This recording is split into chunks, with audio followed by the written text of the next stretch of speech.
the courts of the United States ruled against me, that I, as a citizen and a former governor and a veteran, am not allowed to go to court over my Bill of Rights or the Constitution.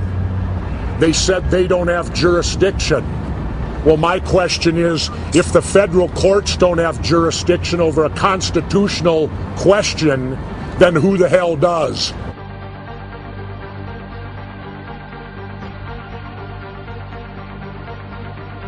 Americans know that their government will sometimes conduct secret operations, but they don't believe the government ought to be writing secret law.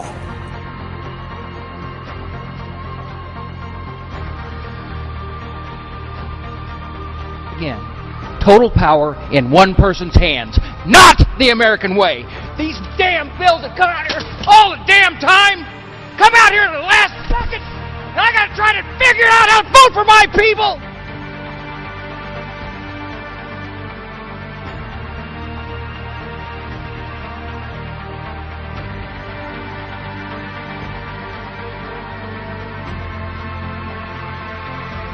Once upon a time, in the recesses of the human imagination, great philosophers of their time envisioned a world where all people are created equal, endowed by their Creator with certain unalienable rights, and that among these rights was the right to life, liberty, and the pursuit of happiness.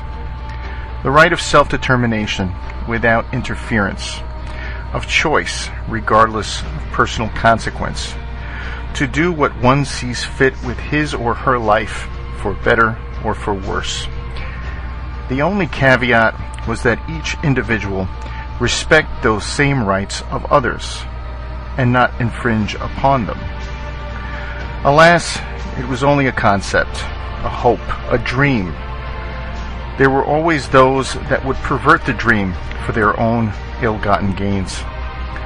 As this collection of learned men left that building, with their plans finally laid out and accepted, a curious female passerby asked, "What form of government have you given us?" One man answered her, saying, "A republic, ma'am, if they can keep it," knowing full well that this freedom would be difficult to fulfill, let alone maintain.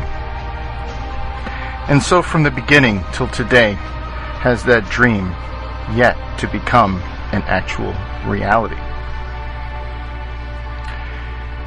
A truly remarkable system was devised to allow the people to govern themselves, a system that would only provide a stage for people to resolve their differences without interference, a system that regarded all innocent until proven guilty by a jury of their peers. And unlike a democratic system that was seen as tyranny, where innocence or guilt was determined by a majority vote, guilt could only be found by a unanimously certain decision.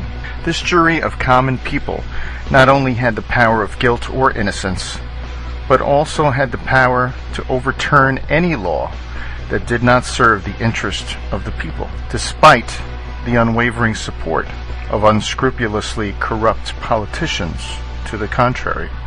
It was very clear to these philosophers that power corrupts, but absolute power corrupts absolutely. They knew that they could not guarantee that only wise, uncorruptible men would rise to positions of power, and so they knew they had to create a system that would limit the power of all men who would reside there. These limitations and rules, called the Constitution, were the citizens' user manual for how their government should operate. As part of that Constitution was an agreement or promise that a list of rights would for all time be honored as the 10 Commandments that government shall never violate. This contract, the Bill of Rights, was a binding legal document not subject to change without approval of all parties.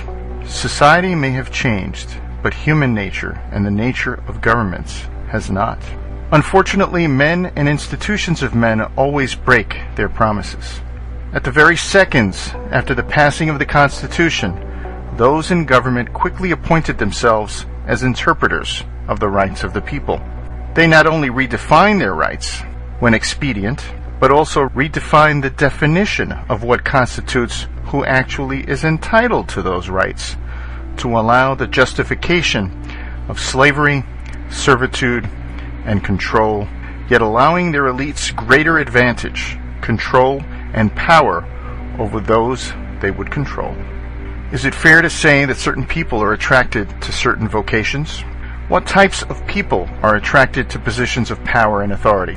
Ask anyone what they think of politicians. The average person will probably say that most politicians are dishonest and make promises they never intend to keep, and that their first priority is getting elected or re-elected. So if that is the case, then why do we allow these people to now run our lives? By what kind of acrobatic justification do we allow these people to decide the rules for us? Our founding fathers knew this, of course. They understood that we can never eliminate corrupt men from attaining power, so we must ensure they cannot wield enough power over us to matter, but now they do. Sadly, over the history of our nation, many of us have been convinced that government should have more and more power over our daily lives so that it may more effectively take care of us and do things for us that we should do for ourselves. What we fail to realize is that the government is our child and not our parent.